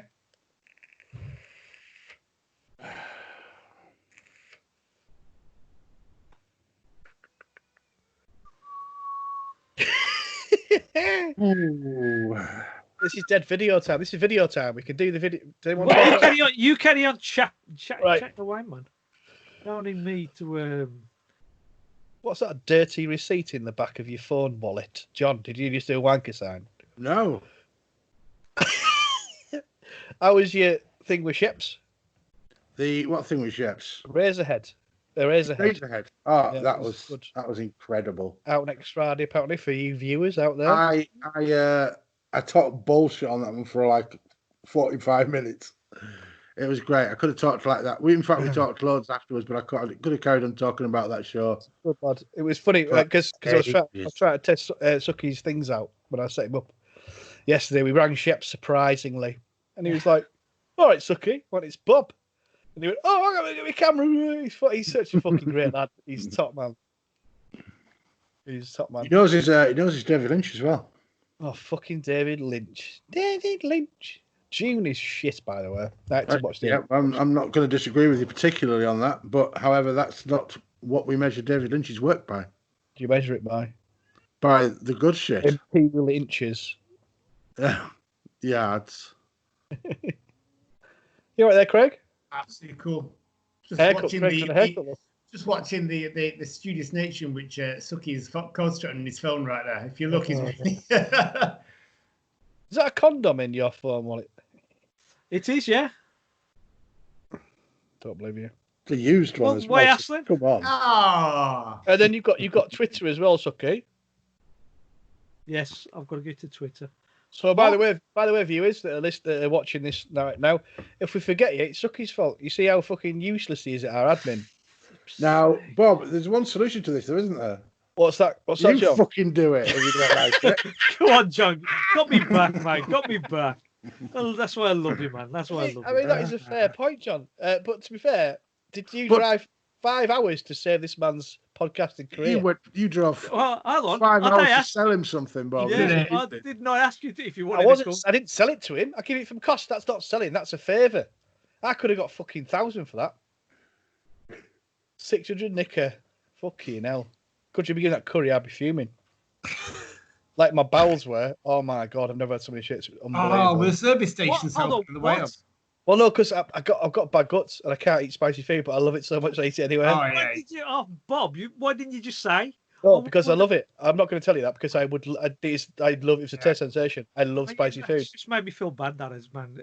If I've cleaned out my system. It's beautiful. I've lost the stone. Don't worry, Suki. He's gained so much fucking story time out of It's just more adds to the fucking list of stories. It's like you've been working nights or something and got no fucking time. I'm not happy. I don't mind, guys, doing the Facebook stuff. Not Facebook, the Facebook adverts and messages. Yeah. I don't do Twitter. No, I know you don't. I know you don't mind, but it's. I have done it every other one. Technical ability as well, so. That's all right. I say, fucking Suki's worse than you. Honestly, you're easier to train than this lad. John's been on today with him for an hour and a half how to work a fucking yeah, and it's a complicated machine. You don't have to be jumping straight away, do you? Oh, I was over it, mate, straight away. Embraced it. You've got all this time in lockdown, haven't you? Will you get a fucking move on, Suki? Look, I've sent you some stuff. You guys can carry on with that if you want. No, we can't. We need it all. We need to flow. We can start reading them. By the time it's done, Suki will. No, because it means more editing for me. Right, I'm going to put some in from Twitter. I'm doing Twitter, Suki. I'm just about to put Twitter in. All right, well, Bob, just calm down, Bob. It's so impatient. Fine. It's for viewers, John. It's a joke. It's fine. It's for viewers. It's fine. It's viewers. Bob. I think that's it, isn't it? There's only 2 pieces of feedback on Twitter. Bullshit. Yeah, I got some positive feedback from the person I sent that Quran book holder to. Very happy with it. I might be getting extra people wanting them, so I might start making them, selling them. Simply Wood, everyone. Simply Woodworking. John Aitken, Quran maker, Quran book holder maker. I'm not the Quran maker. That was a blatant. John wrote the Quran. Right. Yeah, there's only. That's how media works, John. Yeah, I made a Quran holder. Yeah, John wrote the Quran. He'll make you one. Yeah. Right, we done. Yeah, I think there's only 2 feedback. We'll start. And by the time you've done it, and Craig have read some, they'll all be there. Stop it. Hang on. There's other people saying stuff. There's a massive one from Marc. Marc is there, yeah. Right. Now our fucking useless admin person has sort of probably furnished us with all of your feedback. If we missed you, it's Suki's fault, by the way. That's our admin team right now. You bastard. That might be... Leave him alone, Bob. I've told you. John, don't do this. Leave him alone. Leave him alone. John, you're He the does one so that- much. He does so much for these pods, Bob. You just instigating. He's Anyway, just too busy all over podcasts. anyway, That's what it is. Gob He's just shite, not, John. Yeah, you go first.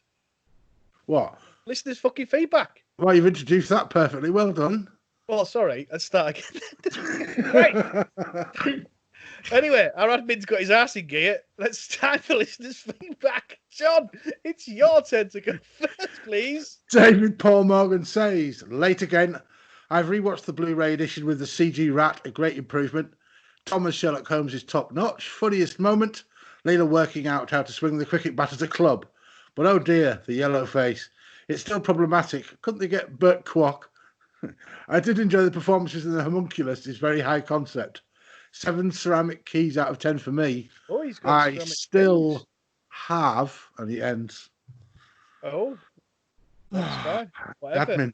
Fucking admin, Suky. Come on, Fucking- sort it out. Yeah. Oh, come on, John. Don't be nasty to him. He's Right, under big, pressure. Liam Dempsey. a big mouthful for Craig. Go on. Yes, it is important What? to acknowledge the inherent racism within the story, but much like all the classic Who stories, they depict racist stereotypes. Marco Polo, Two of the Sidemen, to name but a few. It doesn't change the fact that this is one of the most beautiful productions visually in classic Who, the giant rat aside. Tom Baker is at his very best. Django and Lightfoot are an incredible duo and some of the best guest characters in the history of the show, and Robert Holmes' script is just sublime. It's more than possible to appreciate all the story's masterful elements while also appreciating the problematic nature. The Jewel and the Crown of the classic Who's finest season, 8.6 out of 10. Cool. Cheers, Liam. Admin, can you read? Yeah, I can read. Go on then. You want me to do Mark? Yeah. Bastard. Bob, you're such a twat. I don't mind reading Mark. I don't It's mind all at all. done with love, John. It's all done with love. I know. Right. Bob's like got the Black Guardian's hat on his head there from the side. Dickhead. That's what I am. No, Right. I am. It's all right. We've got the lovely Mark Atkinson, and he's put, "Hi guys, as I said last time, I'm still rewatching these episodes along with you, so I'm very much still with you in spirit. And all 3 stories you've reviewed so far since I've left have been ones on my stories I'd like to rewatch list. I hope that continues." Smiley face. My turn to choose this week, man. Right. So, the Talons of Weng-Chiang. Strangely, I have a very strong memory of not liking this at all on original transmission. I'm not sure why. Maybe it was because I was around 9 years old at the time. I was an historical and lacked spaceships and a traditional monster, and therefore didn't engage me. I could never quite understand other fans' love for it. Of course, it was one of the first VHS releases, so I got to reassess it and rewatch it many times over the years and grew to appreciate it more with time. For this rewatch, I watched the new Blu-ray release with its updated effects, etc. And just how wonderful are they? It's a magnificent story. The production values are fantastic. The sets, the locations, the costumes, the direction, all of it are simply wonderful. The script sees Robert Holmes at his best with incredibly witty dialogue and superb characters. It's no wonder Django and Lightfoot went on to become Who legends, even though they don't actually meet until episode 5. It's quality stuff. However, for me, episode 6 lets it down very slightly, as it feels very studio bound. The reason for that is explained in the making of documentary, but that doesn't hurt the overall story too much. All in all, it's a superb adventure from the golden age of classic Doctor Who. It all goes downhill after this when Graham Williams takes over. I think this story deserves a supremely strong 9.5 out of 10. Simply wonderful. Good Lots of love from Mark, creator of the mighty Progtor Who podcast empire. Thanks, Mark. Cheers, Mark. And just before I go any further, don't forget, in our show notes on the podcast, it's got all the links to Mark's stuff he's got going on at the moment, which is loads. He's got his Tuesday night live show he does on Facebook. He's got loads of creative stuff coming out at the moment. He's got a new album coming out. He's all sorts going on. He's a bloody great artist. So check him out. Me, Gary Russell. Is Gary a Geordie? Yeah. Excellent. A Stonewall classic, despite all the issues that have been thrown at it. Aye. Albeit in the criticisms weren't raised in a major level until like 15 years ago after it broadcast. 10 out of 10, like. Turned very Yorkshire in the middle of that, didn't he? Yeah, Thank you, Gary. I just didn't know what he was saying anyway. I think that's everything, isn't it? It is, yeah. It's everything Suki sent through at the moment, anyway. Yeah. Well, so sorry if you've not read out your feedback that you've kindly taken time to send in. We'll be looking at admin next week and working out what we can do better. Thanks, Suki. Hang on. Oh, there's a state of emergency. It's the Cloister Bill, and it's not just because of shit admin. It's Craig's song. I'd forgotten I'd not played my song. Oh, fuck, quick, Craig. What are you going to give us this week? Because we need to get this Cloister Bell right off. It's and Hurt's the shit admin. new single. What? It's Hurt's new single. Who's brand new. Who's Hurts? Oh, you know who Hurts. You've talked about him before. Classic band, about the 5th album, something like that. Unlike Suki, I can tell you a bit more about them. Seen them in contact. They're really good. Don't slag off Suki. I'm sick of people slagging off Suki on this podcast. Hey, leave Craig alone. Yeah, I'm sick of that's it. Too much aggression in this podcast. Yeah. It's all that. It's all behave. Laser beams.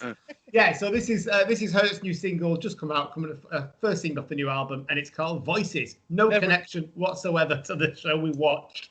Just I play it. Never heard of it. Here you go. There we go. Lovely. Everyone all right? Yeah, all good. Are you a bit stressed? Okay, sorry. No, I'm not okay. I thought we had more feedback than that. It's just we've got probably have it, but fuck them. You know, it doesn't matter, does it? No, I feel you're not bothered, are you? It doesn't matter, does it? It's okay. These people that take all their time to write the fucking quality feedback they give us. You've probably spent ages thinking about what to write. Yeah. Everything's on Facebook I've got. Twitter, I thought there was more than Twitter, but I don't know Twitter. I don't know. Only seems to be the one. I found that last bit of whatever David Paul Morgan was going to say. Yeah, well, it's only one sentence. Well, Suki, you've let them down. That's all I'm saying. They'll remember. They'll have to. I'll just keep reminding you. Keeping the pressure on and making me stressed out. Like. I know. I'm really sorry. I'm giving you a virtual huggle. I'd have given you a hug the other day, but I couldn't do it. Yeah. Anyway, I was wondering whether to go in for a hug as well, but I thought better not. Yeah, I know. You don't know at the moment, do you? To hug anyone. That's it. Yeah. Maybe a reach round or something. I don't know. Should have gone for that maybe.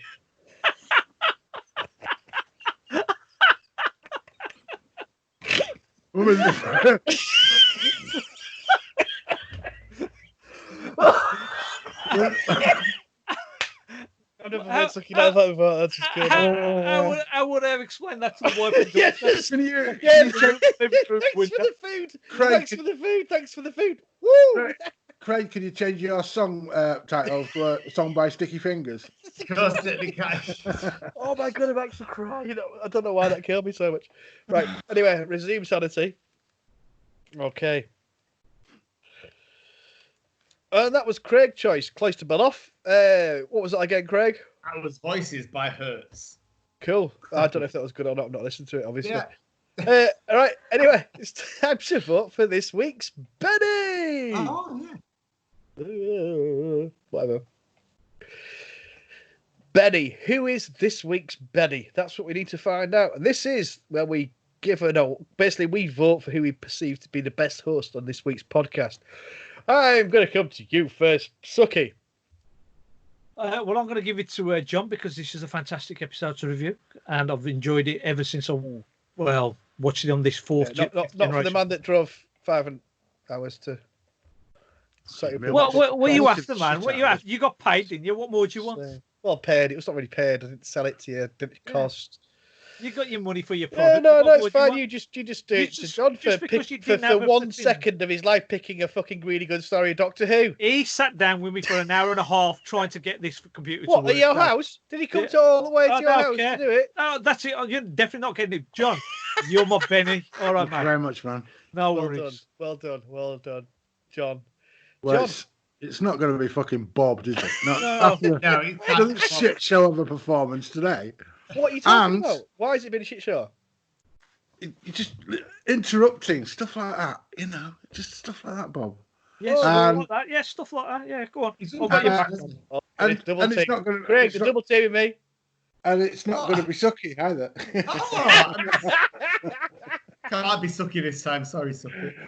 Because, come on, get your admin sorted, Suki. It's not fucking rocket science, mate. And so it's going to be Craig. By default. Not something anything good. The least offensive of all of you. I have not been offensive in this podcast. You have been, you have been. Who offended? You've offended me, Bob. Why? I don't need a reason. I'm just feeling a bit sensitive today. Anyway, so that's Red things worked well, hasn't it? John. One for Craig, who've been nice this week. Craig, who are you going to vote for this week? Sorry, Suky, it's obviously not you, John. I'm going to go for Bob, because once again he phoned me in advance to get me sorted out and get my tech sorted, looked after me. So just for getting me sorted on tech, and it all ran so smoothly. Probably the last time I'll give him this phone, it has only taken 3 times to get. Yeah, that was only a 2-minute phone call of help, not a 5.5-hour drive. That's all I'm saying. Yeah. Well, a lot of things, Bob, they make the difference. Suky, out of interest, Suky, did you ask for Bob to do that, or did he just do it because he was bored? He just says, "I'll come round and see you." He didn't believe he won't get the money otherwise. I had the flipping doors locked and everything. I think I ain't letting him in. And what happens? He's on my drive. Next thing I know, what's he going to do? Cook me food, everyone. Yeah, and he wants food. He wanted feeding as well. Yeah. Flipping wife was halfway through her prayers. I had to stop her and say, "Look, you're going to have to do my." What was I going to do? We're a hospitable house. We look after people. We're very hospitable. Okay. Yeah. And you know what? For that reason, I'm going to give you the Benni. Hey, I've never had such a sensation in my mouth. So thank you very much. Hold on, have we all got Bennies? Yeah. Are we all Bennies again? Yeah, we've all got Benni. Hey, we're all Bennies again. It's great. Write it, could you? Maths works it out. That was quite an offensive Benni, but we all got one, so that's good. Anyway, let's find out what we're going to be watching next week, and it's my time to vote. So you're voting for this, are you, Bob? Well, or was that just you just used the wrong word by mistake, but you're going with it? Yeah. I'll continue with it, John. What is? Well, I'll tell you what, John. Cocky man. Yeah. Vote is the right word, because I've had a big dilemma, as Craig well knows. It's a choice then, not a vote, then, isn't it? What? It's a choice. Hang then, on, not a John. vote. Hang on. Let him speak. Come on, John. Give me a second. Hey, fuck it. Leave it, Craig. Me and Bob have got some shit. Okay, calm down. Don't you tell me to calm down, Suky. Oh, flipping heck. Somebody's in an aggressive mood today. Oh, it's too warm. Everybody's too warm. I'm wearing a fucking scarf, sweating my actual ginger You're like tits that off. person behind you. Just all the clothes are off, and she's got her hand on both the body parts. I've only just spotted that. Just call over behind you, John. Yeah, that's a statue. It's fine. Actually, It's That's fine. true, yeah. Twin Peaks set. That's anyway, what it is. shut the fuck up, because it's my choice this time. And I've dilemmaed, and I've spoke to Craig, and I asked Suky some questions last night, and I kind of wanted to do a challenge. I don't want to make it easy. So my first thought was the last pure historic adventure in Doctor Who, which was Marco Polo. Now all that's missing, but there is a beautiful telesnap on YouTube by El Decado, whatever they're called. It's great. Also, you've got the book, you've got the audio as well with the narration. So I really wanted to really go for a missing. Or I really fancied See the Death, but we've done that before. Or the Mind Robber. So I don't think we've done that, have we, Suky? No, I don't think we've done Mind Robber. No, we've not done Mind Robber. So my dilemma is, do you want a challenge, which is a good challenge because it is the last historical story in Doctor Who, pure historical, and fully missing, but obtainable on a colour telesnaps on YouTube. Obviously the book as well. You can get the book. I've got a PDF of the book. I have the audio narration as well. Or do you want to go for something a bit simple like the Mind Robber, Patrick Troughton's Mind Robber? So what's your choice, Bob? Oh no, I'm going to give Mind Robber. Oh yeah, it's giving Mind Robber. The book comes in, John. Oh, is this the new format? I mean, No, nobody tells me nothing. No. It's because I've been thinking Bob about can't it. decide, so we've got to make a decision for him. But Yeah. What's that sign, Bob? So Gemini, obviously, as you know. Right. So Suky. Oh, well, I listened to the Marco Polo only a few weeks ago, so I'm quite happy with Marco Polo. I haven't seen Mind Robber in many, many years. So I am going to go... 30 years Doctor Who, you see, wasn't it? The Mind Robber. Yeah. I'm going to go with Mind Robber. Ooh, Craig. I've read 11 books in lockdown so far, and I'm really loving it. So for me, I'm going to go Marco Polo because it's a chance. I'm just about to finish over the next day or two my current book, and I'll just get it ordered and go for the Marco Polo one. I can watch it. Sorry, Craig. You do know that we're going to be on the same sort of issues we had with Talons, with this one as well. I don't know anything about Marco Polo, to be very honest. I don't know. That's why I'm quite excited about it. I just know Marco Polo is the last prehistorical, and it's missing. I don't know how John would find it, but that's only because we've done telesnaps before and things. But as a newcomer, that might be a bit. Is it bad? Okay. No, I'm just saying that it is a lot of. It's just behind you right now. It's just it's another load of white actors in Chinese makeup. Well, in some ways, we've done that discussion, so therefore, at least we won't necessarily need to bring it to the table next time. Yeah. So John, the question is, do you want to go for a missing? And we've not done a missing for a long time. It's a challenge. It's hard work. Is this leading? It's almost like, are you leading you the have bench? to really get to know the story, or do you just want to kick back and enjoy a 5-part of Doctor Who with Patrick? Is it 5 parts as Mind Robber? Yeah, Mind Robber. Hang 5 on. parts. That makes a fucking difference. But Mark up about 7 episodes. 7. Yeah, 7 episodes? 7, yeah. Oh, bleed hell, I didn't know that. So John, what would your choice be, Bob, out of interest? He could make up his mind. Well, this is what I mean. I want to do a missing because it's a big challenge, but I don't want to put people in a position where we should be doing your choice, Bob. So we'll do that one. Marco Polo. We'll do whatever one you just said there, the missing one. Marco Polo, we're doing. Right. We will share the Telesnap YouTube links on our Facebook page and Twitter. Buy the book. I'll be reading the book as well, the Target novel, and we have audio of it as well with linking narration. Marco Polo it is. Fucking hell. Yes. Polo. Novel. Yeah. Good luck, John. This will be it genuinely will be a challenge, John. That's why I was sort of umming and ahhing with it. But we've not done a missing for a while. We've not done a Hartnell for a while. And it is literally the last historical. It's a Hartnell one, right? Okay. William Hartnell's Doctor Never Who. done any Hartnell, so this would be good. Yeah, but I kind of wanted to give you Patrick Troughton as well because he is one of my favourite doctors. It's that Troughton clown-esque Matt Smith McCoy thing. Anyway, that is just done for this week. Thank you indeed. very Marco much Polo. for enduring us and me, particularly, I think, apparently this week. So we'll be back in 2 weeks reviewing Marco Polo. So get your thoughts in on our Twitter and Facebook. Admin will sort that out this week. I'll look after that. Go on, lad. I can't do Twitter, but I'll look after Facebook. I quite like it, to be honest. So me and John will probably sort that out. So yeah, until next time, it's goodbye from me. Take care from me. Tatty boy from me. Is this the format now from me? No, this is our old format. We just reversed it. That was the old format. Bye! It's not the old.